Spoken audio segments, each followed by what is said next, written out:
बहुत समय पहले की बात है। एक गांव में एक गरीब लकड़हारा अपने परिवार के साथ रहता था। वह रोज सुबह गांव के समीप स्थित जंगल में जाकर लकड़ियां काटता और उसे बाजार में बेचकर पैसे कमाता था।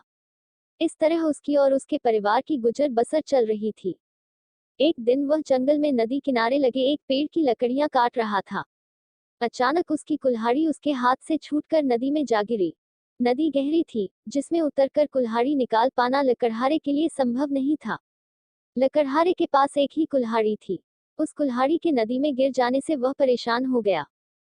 वह सोचने लगा कि अब वह अपनी जीविका कैसा चलाएगा। उसके पास जीविका चलाने का कोई और साधन नहीं था।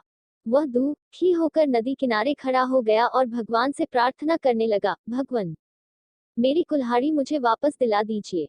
लकड़हारे की सच्चे मन से की गई प्रार्थना सुनकर भगवान प्रकट हुए। उन्होंने उससे पूछा, पुत्र, तुम्हें क्या समस्या है? लकड़हारे ने कुल्हाड़ी नदी में गिरने की बात भगवान को बता दी और उनसे याचना की कि वे उसकी कुल्हाड़ी वापस दिला दे। उसकी याचना सुनकर भगवान ने नदी के पानी में हाथ डालकर एक कुल्हाड़ी बाहर निकाली।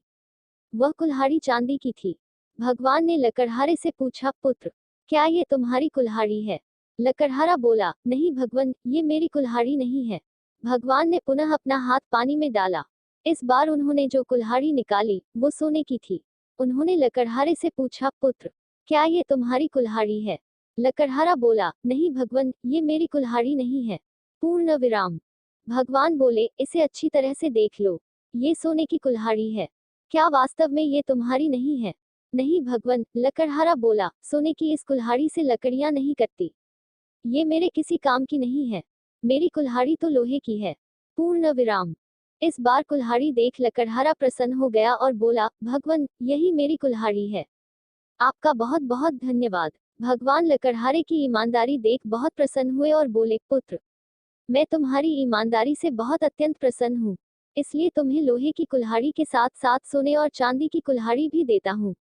यह कहकर भगवान अंतर्ध्यान हो गए। लकड़हारा अपनी ईमानदारी के कारण पुरस्कृत हुआ। सीख, सदा ईमानदार रहें। ईमानदारी सदा सराही जाती है।